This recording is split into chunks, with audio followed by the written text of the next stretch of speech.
So now let's go ahead and see that how we can load our data set. So from Google Colab, the first thing I'm going to do is I'm going to make sure that we have the file, the Carvana comma separated CSV file in our sample data so that I can load it into Google Colab and I can use it. So I can say over here, right click and upload. Here it is, Carvana CSV. Perfect.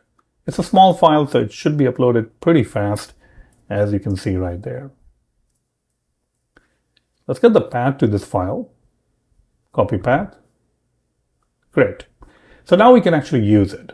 All right. And the first thing we need to do is to import Pandas. So Pandas as PD and pandas.read CSV because it's a CSV file.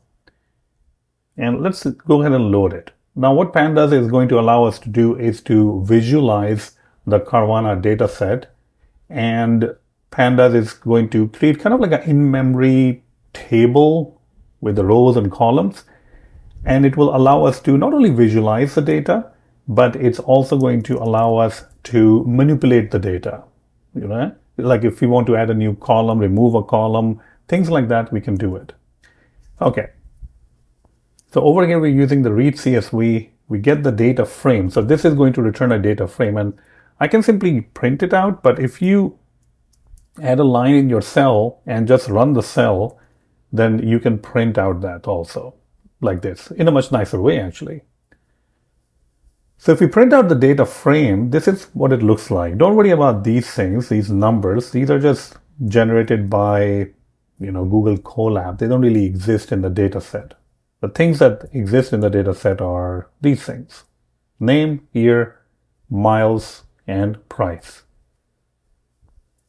We can also see over here it's 4 columns and 22,000 rows. Okay, that's a decent amount of data. I mean, yeah, the more different diverse data that you have is always better, but just to learn the stuff, 22,000 is actually pretty okay, pretty good.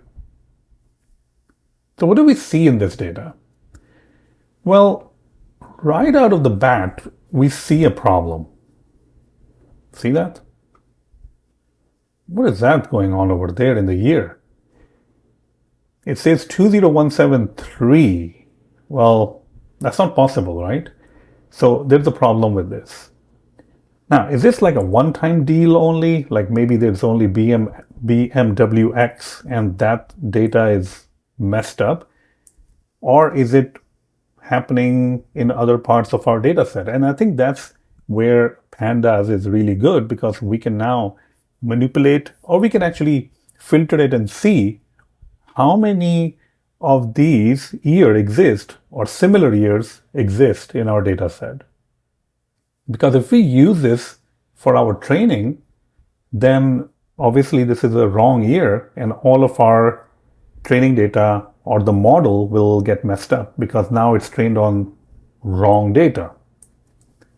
But I wonder how many are these. So what we can do is we can use data frame, and we can pass in over here kind of like a filter. So give me data frame, and in the data frame, find the year column and give me all the years that are greater than 2026. And let's run this. Wow. So you can see that it does return us something. And what it is returning us is all of these columns. Well, it's returning all of these rows, I guess, all of them. And we thought it's going to be like 1 or 2, but no, it's actually a lot. It's 2,851. So that's a pretty big number, keeping in mind that our, actual data set contains 22,000 rows. So we definitely need to fix this. We can't just remove these rows. If you look carefully, you can see that maybe the problem is simply that someone wrote this. If you pick like 4 of them starting from left to right, then it will be correct. Maybe it was supposed to be 2013, 2016, and 2015, 2016, and so on. But somebody maybe added an extra number. Sometimes they added like a little bit more extra. Maybe that is the reason, and maybe we can fix it somehow, Okay, we have to fix it because that is like 2,851. That's a pretty large number, so we definitely need to fix it.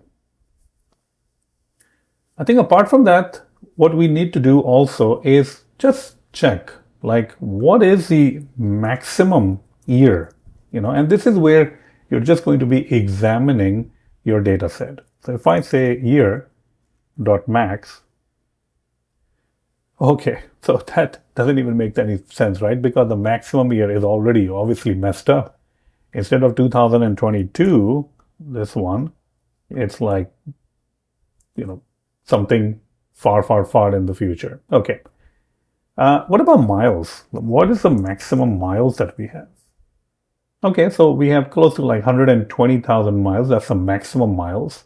What is the minimum miles that we have? 53. Okay. 120,000 and 53. That's a pretty big difference. So over here, we will probably have to do also standardization process. All right. Don't worry, we're going to get to standardization, but what standardization will actually do is